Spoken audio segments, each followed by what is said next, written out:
Fala galera, sejam todos bem-vindos a mais um vídeo aqui do canal. Eu sou o Felipe e aqui a gente fala de investimentos e educação financeira. Se você gostar desse vídeo, considere deixar o seu like, se inscrever para dar uma força aqui para o nosso canal, ok? No vídeo de hoje nós vamos falar sobre o fundo imobiliário Vino11, que é um fundo de escritórios, tá ok? Lembrando que este vídeo não é uma recomendação de investimentos, é apenas uma análise pessoal. Bom, esse fundo imobiliário tem o código de negociação dele como Vino11, ok? Ele é um fundo do setor de escritórios, ele tem escritórios nos estados de São Paulo e no estado do Rio de Janeiro. Então este fundo tem um patrimônio líquido de 897 milhões de reais nos imóveis dele. O último rendimento que este fundo pagou foi de 6 centavos, numa cotação base de R$ 7,63, o que vai dar aproximadamente 0,7% de dividend yield por mês. Esse fundo apresenta um desconto no seu valor patrimonial da cota, certo? O fundo está com desconto aproximadamente de uns 30% do que a cota valeria, certo? Vamos dar uma olhadinha no relatório para ver o que está acontecendo com ele. Olhando um pouco a taxa de ocupação média desse fundo. Esse fundo conseguiu manter durante um bom tempo 97% de ocupação nos escritórios dele, tá? Agora teve um inquilino que saiu, então baixou para 95%, mas mesmo assim é um número de vacância até bom, considerável, tá? 95% de ocupação é um número bom. Vamos dar uma olhada para ver quais são os outros problemas desse fundo aqui. Aqui no relatório o gestor fala sobre a saída da WeWork, fala que a WeWork ela está adimplente, fala que ela está pagando normalmente os seus aluguéis por enquanto, mas a gente segue de olho nessa situação aqui. Aqui dando uma olhadinha no histórico de distribuição dos dividendos por cota. O fundo estava pagando 7 centavos até novembro ali do ano passado, novembro, dezembro, depois ele caiu para 6 centavos por cota, onde ele se manteve. Aqui o resultado gerado, que são essas barrinhas cinzas, tá?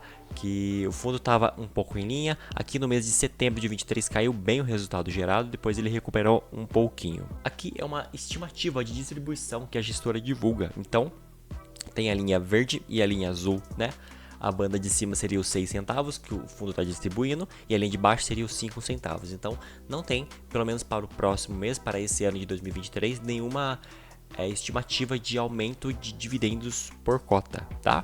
E a gente vai ver o porquê disso quando a gente for ver a parte de alavancagem. Bom, aqui um pouco da rentabilidade do fundo. Percebam essa linha tracejada em cinza, que é o CDI líquido, e essa linha em azul é o Vino11. Perceba que ele ficou bem abaixo nos últimos meses, ele tem ficado um pouco abaixo aqui do CDI líquido. Bom, aqui fala do volume médio de negociação e o número de investidores do fundo.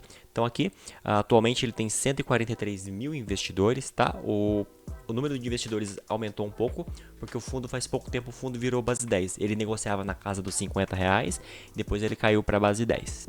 Aqui um ponto de atenção desse fundo talvez seja o problema que eu enxergo dentro dele, que é a questão da alavancagem, ok? Percebam que esse fundo ele tem em imóveis 1,350 milhões de reais, tá? Mas se a gente for olhar aqui, as obrigações financeiras dele, ele tem 510 milhões em obrigações financeiras. Isso aqui é a alavancagem dele, tá bom? Aí aqui no próprio relatório, o gestor já fala, veja, essa alavancagem, essas obrigações financeiras, né, de 400 milhões, arredondando já para 500 milhões, chega a 37% dos ativos imobiliários. Então o fundo tem em torno aí de 35%, 35,7% de alavancagem, de endividamento. É muito, eu considero muito para um fundo imobiliário, tá ok?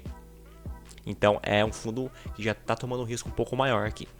E se a gente for olhar aqui, eles até citam no relatório aqui que 43 milhões apresentam vencimento em até 12 meses. Então tem um montante de dinheiro grande até já para os próximos 12 meses, tá? Então eu vendo essa alavancagem, vendo essas obrigações que o fundo tem, eu realmente não acredito que o fundo vai conseguir aumentar os dividendos por cota. Ele deve manter os dividendos em 7 centavos, em 6 centavos, perdão, ou até diminuir esses dividendos.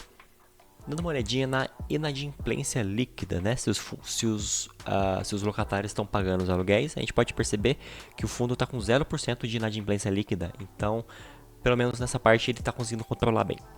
Outro problema que eu vejo nesse fundo imobiliário é a questão da concentração em um locatário específico, ok? A gente pode perceber que 38% do patrimônio dele vem de um imóvel que ele é locado para a Globo, 38%. Depois, se a gente for ver o segundo, Vinci Partners é a própria gestora. Esse Vinci Partners é o escritório da própria gestora deles, que faz parte do fundo também. Então, realmente é um fundo bem concentrado, o que aumenta um pouco mais a questão do risco desse fundo.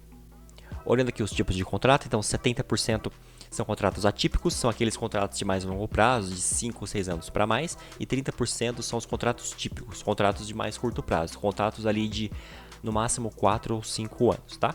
O fundo está dividido em 2 estados, São Paulo e Rio de Janeiro, né? A maior parte dos escritórios está na cidade de São Paulo, no estado de São Paulo, perdão. E aqui vem os segmentos, né?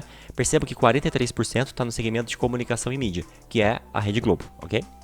Bom, aqui é a VALT, que é a média do prazo de vencimento dos contratos. Então, a média do vencimento dos contratos está aqui em 7 anos. Bom, dando uma olhadinha aqui no relatório, nas fotos dos imóveis, eu vou dar só um destaque no imóvel principal do fundo, que é praticamente 40% da área bruta do fundo, tá? Que é o imóvel que está sendo alocado para a Globo hoje, tá bom? Fica na cidade de São Paulo. A gente pode dar uma olhadinha aqui o tipo de contrato, que é contrato atípico. Então, você pode dar uma olhadinha a foto e como é que está a situação do imóvel, tá bom? Bom, então esse foi o Vino 11, tá? Eu considero esse fundo bem arriscado, ele é um fundo que está muito alavancado, tem muita dívida, é um fundo que está concentrado demais no escritório da Rede Globo, tá? E o setor de escritórios, no geral, depois da pandemia, é um setor que vem apresentando algumas dificuldades aí também, fora as taxas de juros que estão altas, então para quem está endividado também é um outro fator complicante. Eu tomo cuidado com esse tipo de fundo porque ele é muito arriscado, então você tem que tomar cuidado também, tá bom? Se você gostou desse vídeo, deixa o seu like, se inscreve aqui no canal e eu vou deixar mais um vídeo de sugestão aqui para vocês. Até a próxima!